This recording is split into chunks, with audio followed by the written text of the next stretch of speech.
Good news days when talking about war are few and far between. This is one of them, and hopefully it's one of many. We'll talk about whether or not that's a realistic possibility. But today, Israel has eliminated Ali Tabatabai, the number two in Hezbollah, the head of the Hezbollah army. So, in essence, the probably most important person there at the moment. From reports as we read them, he came out of the bunker, went to the fourth floor for a minute, and that minute was his last. Israel immediately took him out.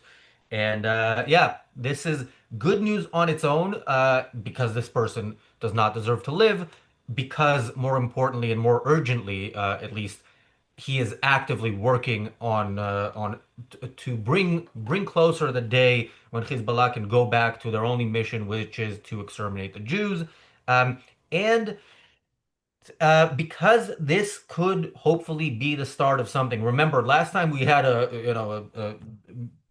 like many days, good news days in a row. Well, actually, not last time, but one of the few times over the past 2 years was when Israel decided to finally fight back on the northern front against Hezbollah in Lebanon, and it did it, day after day. There was the amazing, maybe most amazing operation in the history of warfare, the pager attack. Then there was the walkie-talkies.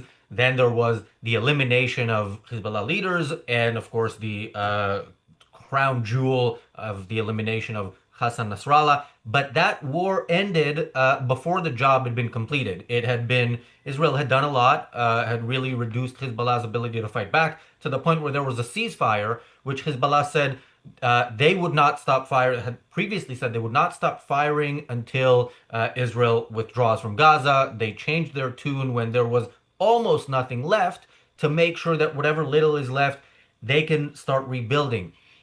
Make no mistake about it, they have been rebuilding. They have spent the last year rebuilding. Iran, has uh, helped them with that, and has of course upped their game since they faced the same fate of almost being defeated, but being given by Trump another day to live, as Hezbollah was given by Biden. They have learned from their mistakes, and they are getting ready. Now, if this in any way, unfortunately, the way Israel operates with permission, unfortunately, Israel will not suddenly decide to go and finish the job in Lebanon. It needs something from Hezbollah. Is this something about to come? Hezbollah has clearly been doing enough in terms of build up south of the Litani, which was part of the ceasefire. They're not allowed to operate there.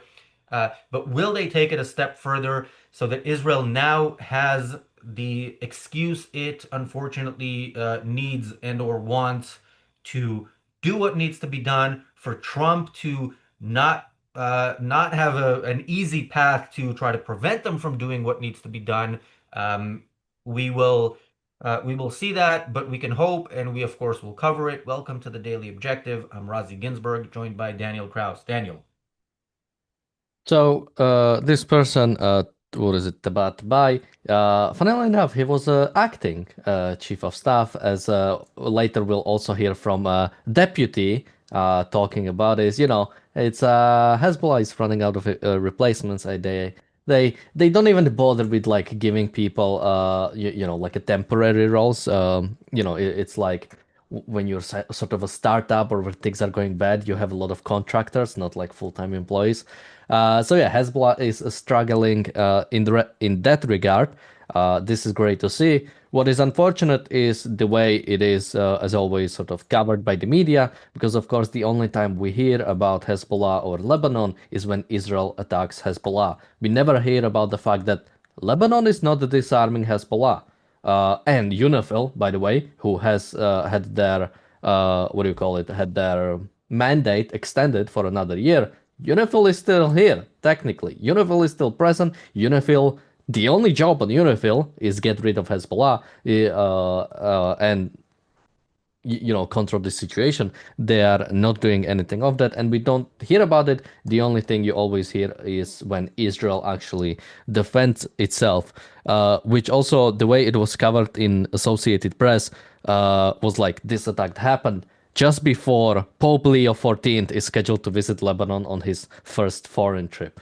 Uh, I'm surprised that Lebanon is his first foreign trip, although I do understand the historical Christian significance of the region, but still kind of surprising. And why is like Associated Press even mentioning that like Pope Leo is like coming? Is this like a Jewish attack to stop Pope Leo from coming into the region or something like that? So I found that just peculiar, let's say. Now, specifically about Tabai, he was a U.S. designated terrorist since 2016. He commanded the group's special forces in both Syria and Yemen, and there was a 5 million reward for information on Tabatabai. So I'm wondering if Israel is getting any of that, or who is getting the information reward, or what is even the reward for killing him, getting rid of him, who was confirmed dead, as far as we know, a few hours ago. So, because yeah, for a little bit we didn't know. Now, when it comes to, we can go into responses from nations in a bit, but also one overall point is the fact that Lebanon is not doing anything about it. The fact is that Shia population in Lebanon is supportive of Hezbollah. So Hezbollah is not just a terrorist organization imposed on population. It has a population support. Again, Hezbollah is still in the government of Lebanon. Their political wing is not only just in parliament, has executive positions inside of government. So unless Israel is willing to do something about it, or Lebanon is forced to do something about it, we can limit their, I think, wartime potential, which, is still important and necessary. But actually getting rid of all of their influence is going to take much more. Just before the show, I was looking at ARCUK's bank balance, and I can say those $5 million this is exactly the time for that. So if it helps America, I have some information. He dead. Yeah, we'll send you the bank details. Um, yeah, AP, it's amazing how people, they're channeling their inner Candace Owens. People are dropping more and more. And more and more, even before October 7th, but certainly around the common enemy, people are dropping the pretense that there's anything they actually care about other than getting rid of the Jews. Lifelong young environmentalist activists are now wearing polyester shirts because they say Palestine and have a map of Israel, indicating that they want to eliminate the only Jewish state and replace it with another Arab dictatorship.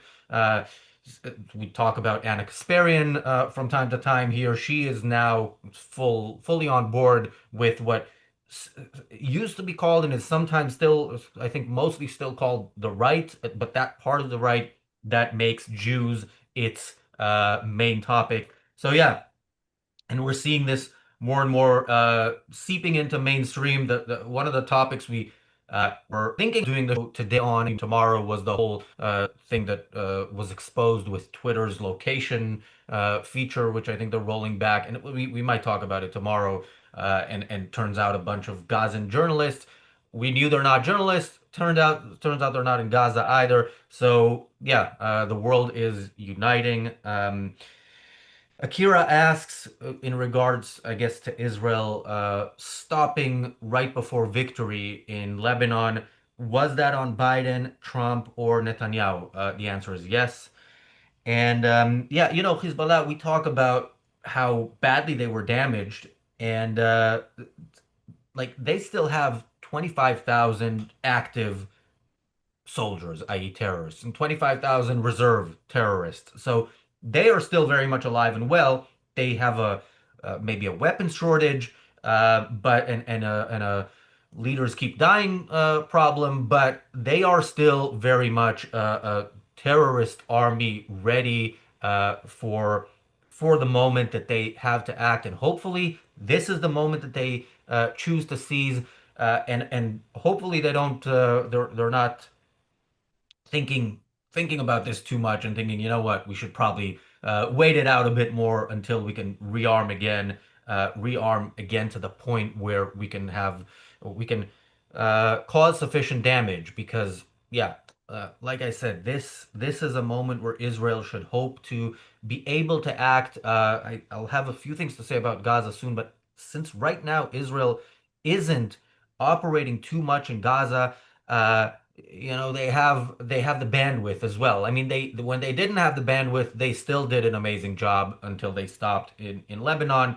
But now, really, it could be significant. And look, with even last year's operation, the Lebanese government and many of the people in Lebanon saw it as an opportunity because they didn't want their country to be held hostage in a sense by a terrorist organization that doesn't care at all, for better or worse, about anything that happens with Lebanon, only cares about eliminating Israel. Some Lebanese people, unlike Gazans, actually have maybe hopes and dreams beyond killing Jews.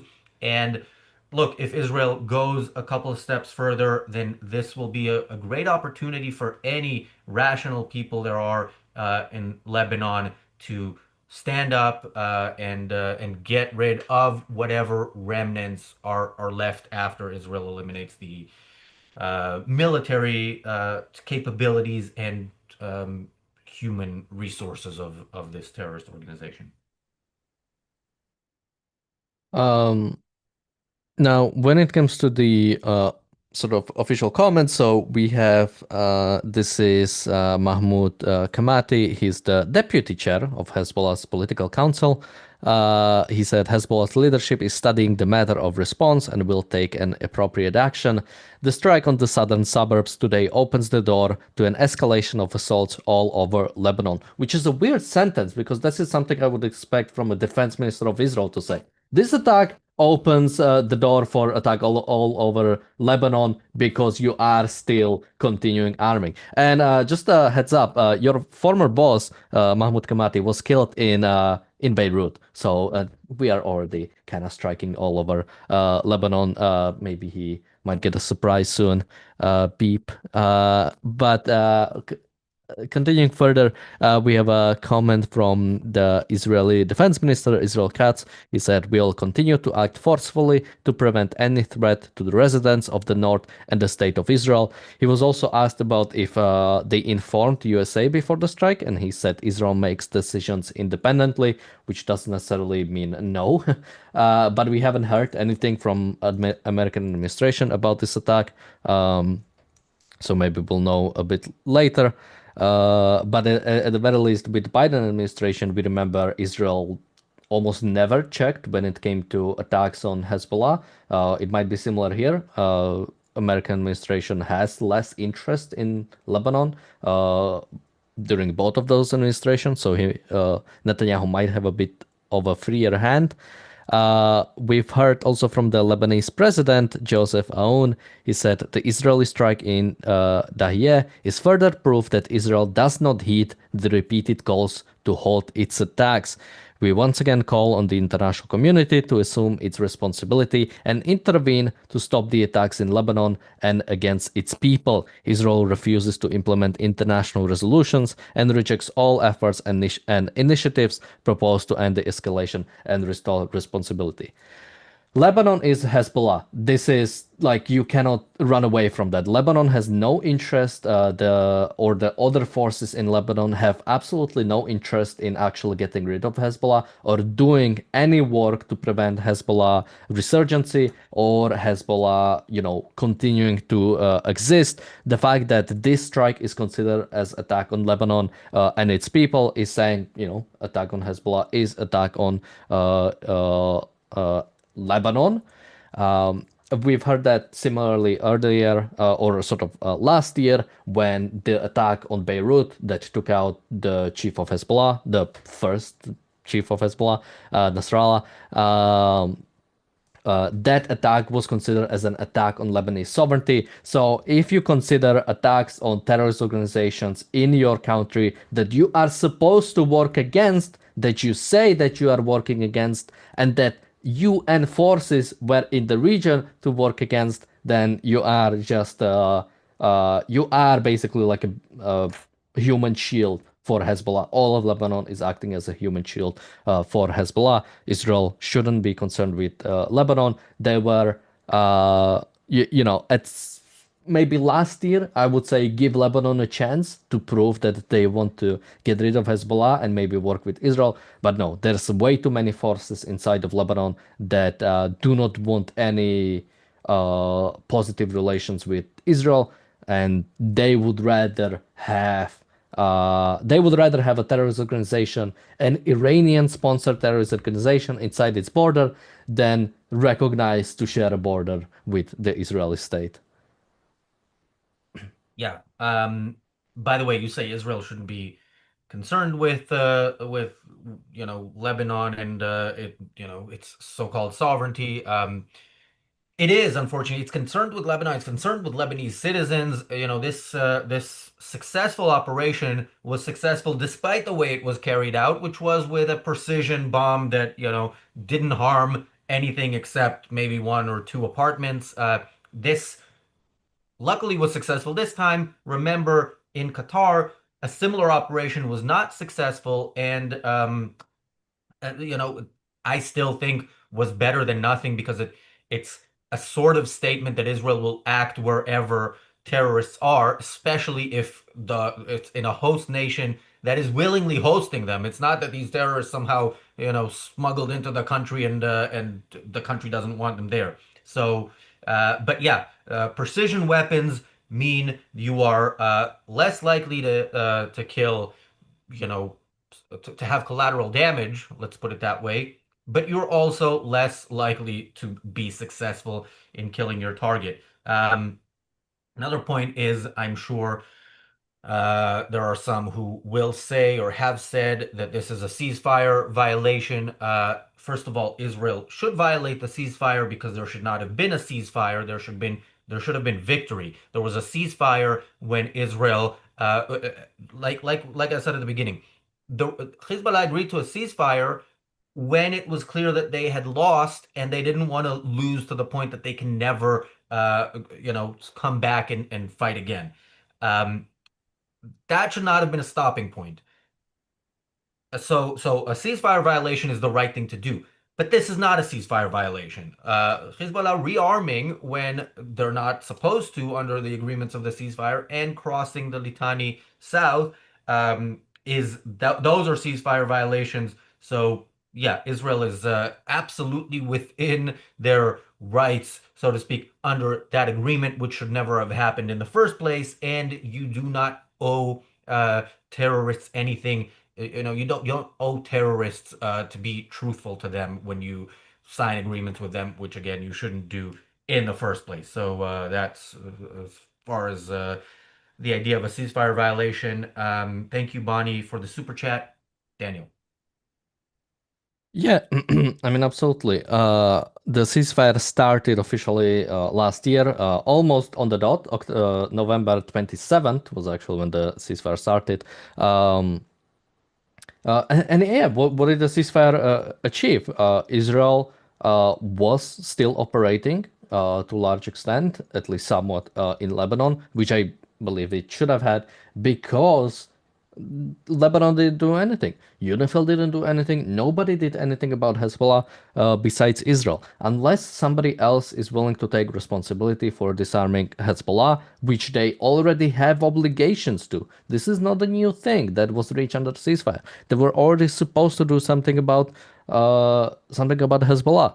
Both the prime minister and the president of Lebanon say they are committed to disarming all non-state actors in the country, including Hezbollah. Well, what have they done to achieve that? I haven't seen a single thing. Maybe I've missed the news. Maybe nobody's covering it. But there hasn't been a single movement from the Lebanese government or from any forces in Lebanon. The army, by the way, Lebanon has an army, which, never seen, but they say they claim they have it. I've never seen any Lebanese army doing anything about Hezbollah. It's only ever been Israel to do anything about it. It's Israel that is solving not only its problems, but problems for other countries. Again, Hezbollah is not beneficial for Lebanon. Hezbollah is destabilizing Lebanon. Hezbollah is, screwing up the already problematic Lebanese politics. Lebanon is to large extent a failed state. So it should welcome itself. But of course, it's not because it's the Jews, and we cannot allow ourselves to be allied or friendly even with the Jews in any way. And this is, again, this is the fact of reality when it comes to the population of Lebanon, not just the Shiites who are the more, allied with Hezbollah and want to completely remove the Israeli state actively, but even general population of Lebanon, as much as, the rest of the Middle East are not fans of the Israeli state. Again, that's hatred of Western values, that's hatred of Western civilization. If Israel was left alone, it wouldn't do anything to anybody. It would simply continue existing as it is now. But similarly to Gaza, when it comes to Palestinians, nobody cares about the well-being of these people, not even those people themselves. So you cannot, really blame that other people. Palestinians and Lebanese do not want a better situation. They simply want to fight Israel as long, period, as long. WUB says, but Lebanon is not like Gaza. In Lebanon, there is real and actual opposition to Hezbollah and fractions in Lebanon that want peace with Israel. Um, and WUB also says Israel doesn't want to alienate if they can avoid it. Oh, Israel doesn't want to alienate those factions. Yeah. Yes, but look, the thing is, you should always prioritize as a country defending your citizens from death over not wanting to alienate people who might be allies in the future. So, this Yeah, opposition and just should, a quick jump on it. Like allies didn't alienate like Yugoslav partisans or French opposition inside of the state when it bombed German cities, or when it bombed like German controlled cities, or when it invaded Normandy, when it invaded south of Italy. So if there are any forces, which I think there are some, as far as we know, there are some opposition forces inside of Lebanon.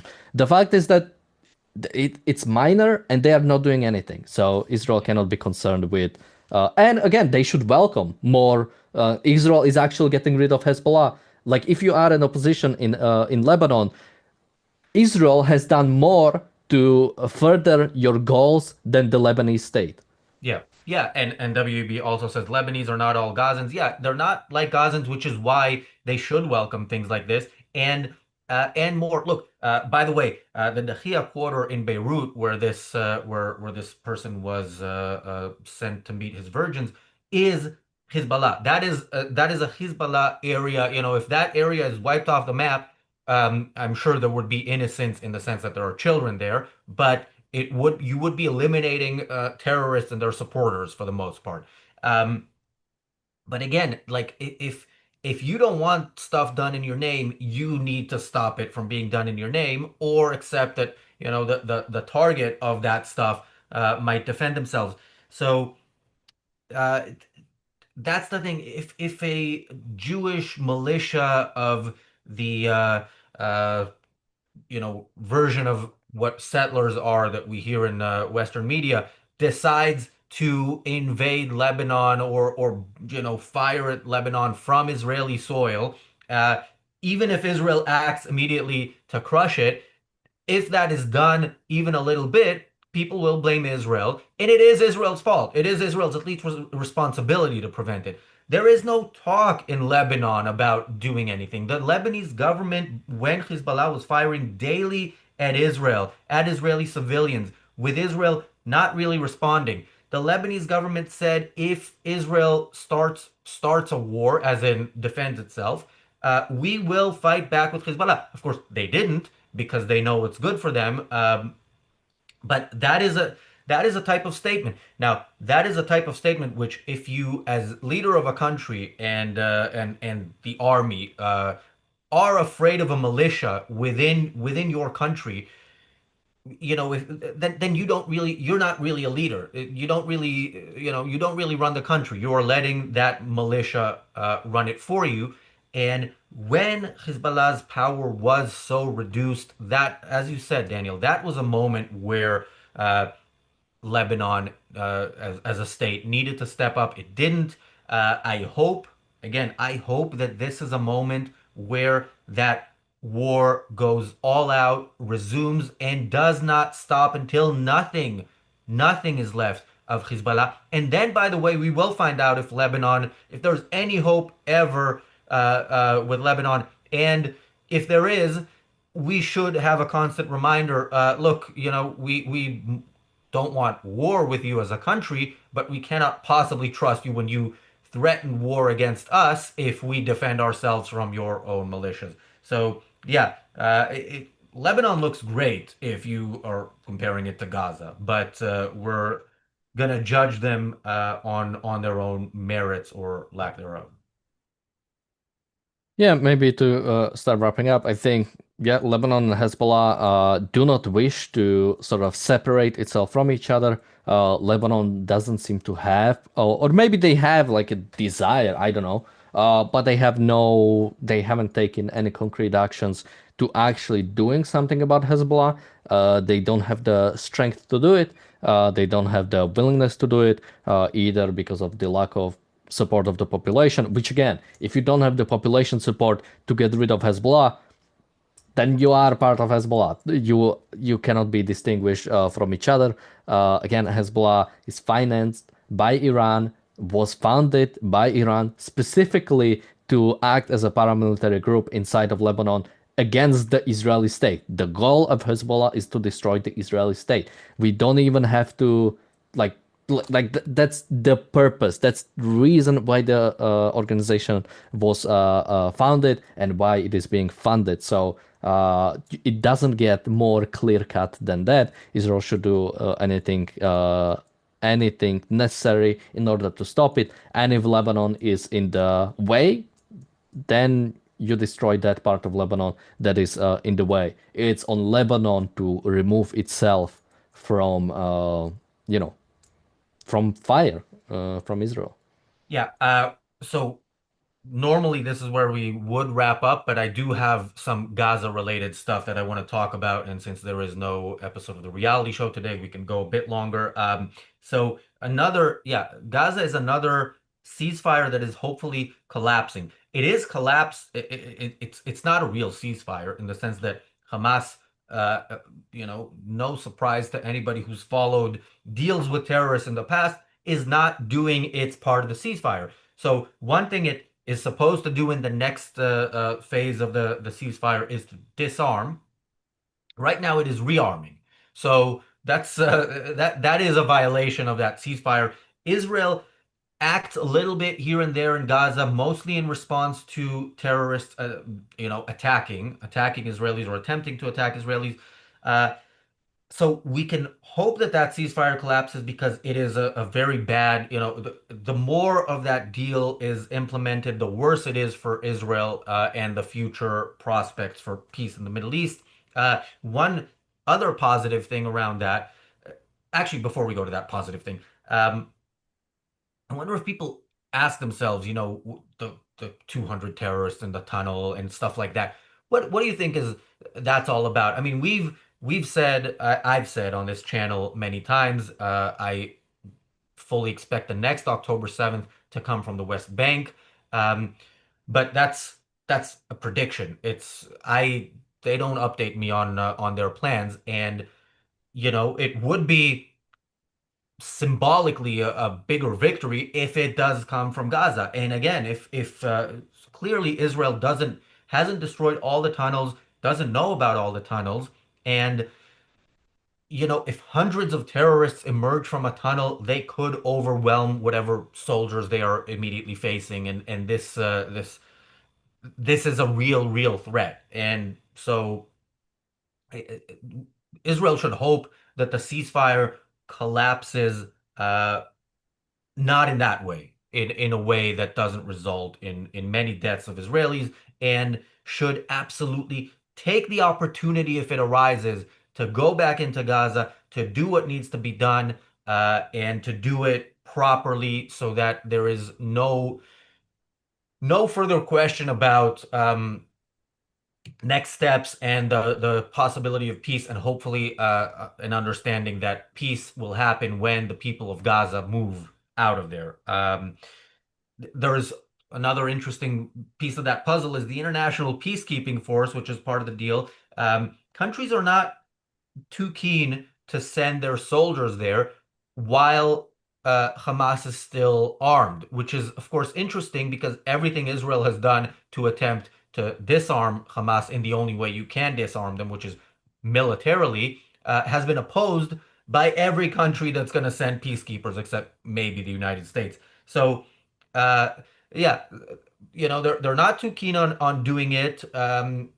The only way that they could send peacekeepers and be semi-confident that they'll be kind of safe is if Israel goes back in, steps it up, doesn't do what it did last time, which is go out of its way to avoid civilian deaths and civilian casualties, but actually defeats terrorists at whatever cost to the enemy.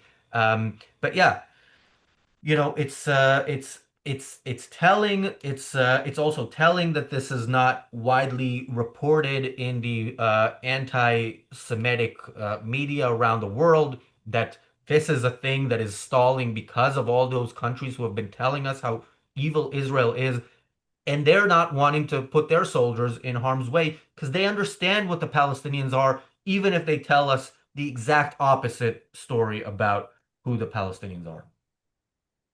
Yeah, I mean, Gaza is much smaller. It would be much more, much harder to sort of like hide or to just have. Not to mention that Hamas is controlling only about 50% of Gaza, since Israel is still controlling behind the yellow line, which accounts to about a little bit over 50% of the land inside of Gaza. Now, when it comes to sort of, I'm wondering what is the Israeli sort of goal here? If they simply rely on the fact that this ceasefire will not go through and they'll retain the status quo of, the future will be Israel is behind the yellow line. Israel is controlling 50, has a good buffer before the kibbutzim, so it like has a little bit of dead alert. And if they'll just continue doing that, because when you look at the ceasefire deal, I mean, just look at the way Ukraine reacted to the ceasefire deal, which is, by the way, we now find out it's actually from Russia. It wasn't been even given. That's why it had a weird wording, because it was translated from Russian. But when the way Zelensky commented about it is like, if we have a choice between the ceasefire deal and losing our like one of our best allies, will you lose our best ally? Because he had an understanding of like, if this peace deal goes through, it's screwed. And Israel should have the same revelation. If the choice is, getting the ceasefire through or doing anything else, even like holding a ceasefire, holding this status quo, or going into Gaza, whatever else would be more preferable to fully implementing this ceasefire.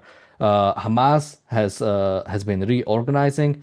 Israel has been sort of somewhat taking control of the situation. Whenever Hamas tried to go behind the yellow line, it got rid of them, and is still, controlling behind the yellow line. But yeah, absolutely, all tunnels should be destroyed. There is no reasoning to have them. They have been used exclusively to attack. By the way, none of those tunnels have been used as bomb shelters. They have been exclusively used to attack Israel and to hide terrorists. I don't care if somebody is in those tunnels. Just put concrete in there. Whoever ends up there, well, don't stay in terrorist tunnels.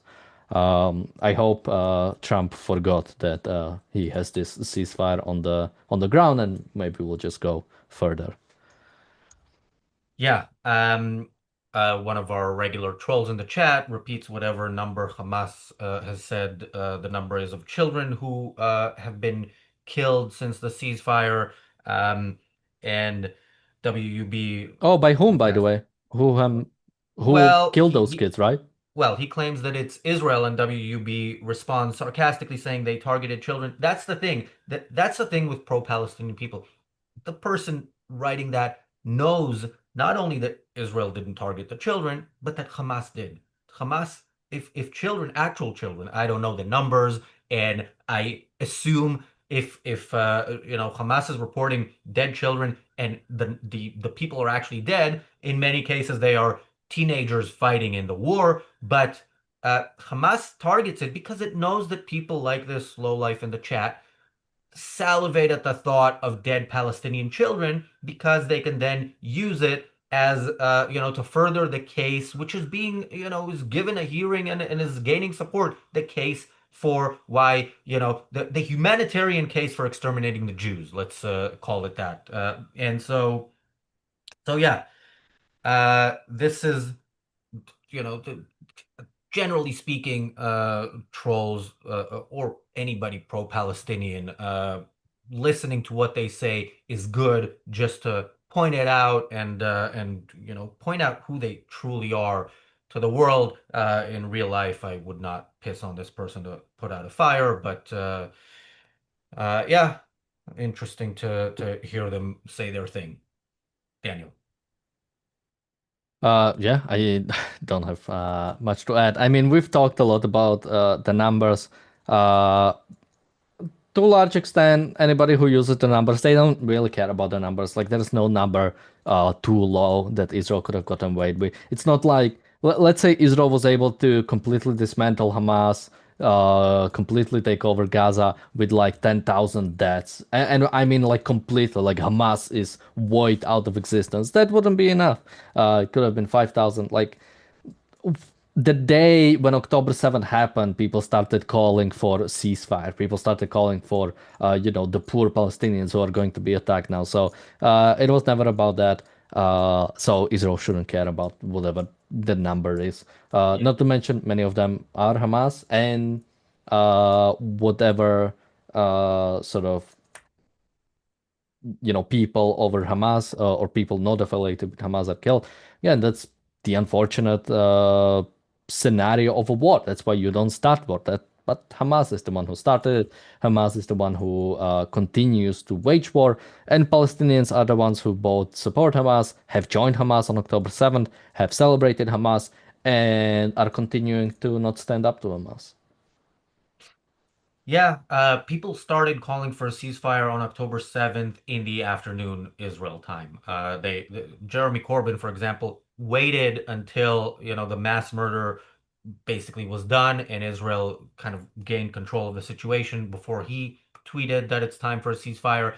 Remember, the early day protests were about a ceasefire because Israel initially was doing some half-ass bombing from the air without a ground operation, and Hamas had very little further success in killing Jews after October 7th for a little bit, and then yeah, the ceasefire now movement started, maybe changed the kind of weasel wording of their message. And you mentioned a couple of days ago the chant in the context of one of these. We don't want no two state. We want all of 48. So yeah, the I don't want to say the mask is coming off, because if you uh, see a mask somewhere on these people, you see that which isn't there. They're mostly skirting hate speech laws when they talk, but this is only about one thing for the troll in the chat, for the protesters on the street, for it's about exactly the same thing that it was about for the originals, uh, or the not the originals, but the previous century version of this. It's about killing the Jews, and whatever sales pitch you can give the people to convince them to support the killing of Jews, they'll take it. By the way, it's an identical sales pitch. Germany was also being starved. Uh, they were also the victims of a war. It was all the Jews' fault. Everything that happened to the Germans, who of course started every war, or both wars. So yeah, nothing new here. The god is now Muhammad rather than Hitler or the prophet. But yeah, Ultimately, it's only about one thing, and I hope at the very least the Jewish state wakes up and realizes that that is their problem and defeats the immediate enemy within its vicinity that can actually do this. Uh, before maybe considering ways to go further, and if it is the Jewish state, might want to protect Jews elsewhere. Daniel, parting thoughts? Uh, Israel should do whatever is necessary to get rid of Hezbollah, or at least limit the capabilities of Hezbollah to threaten Israeli citizens, threaten Israeli lives. And when it comes to Hamas, it should do whatever is necessary to get rid of Hamas and stop both Hamas, Islamic Jihad, and general Palestinian population from threatening Israel. If that means going back into Gaza, meaning like full Gaza, then that's what it takes, which I think there is no other alternative. I don't think we've seen what the international peacekeeping forces always do at the very least when it comes to Israel. They never actually do what is even required of them. And what is required of them is oftentimes not even fully for the benefit of Israel. And even that they suck at doing. Or not, they don't suck. They don't want to do it. Yeah, and WB mentioned something that we've spoken about on the show or on this channel. In March 1945, U.S. launched the blockade of Japan. They named it Operation Starvation. Yes, that is how you do war. You end it as soon as possible, as decisively as possible, with as few casualties to your side as possible. And the other side should get to the point where they not only don't want to continue the war they started, but never again imagines that this is a thing that they should do. This is what Israel should have been part of what Israel did immediately after October 7th. Nothing should have gone into Gaza. The war would have been long over. How? I don't know. Maybe the Palestinians would have chosen to all die, and that's fine. That's their choice. But this war would have been over back then. It is not, but this show is. We will be back here tomorrow with the Daily Objective and the reality show talking about, I don't know what. I'm hoping we can talk about Twitter. Actually, I'm not hoping we can talk about Twitter. I'm hoping we talk about this some more. I'm hoping that the savages decide to take it up a notch, and Israel finally starts fighting back, at least semi-properly. But in either case, we will be back here tomorrow. Thanks, Daniel. Thanks, everybody, for watching. See you tomorrow.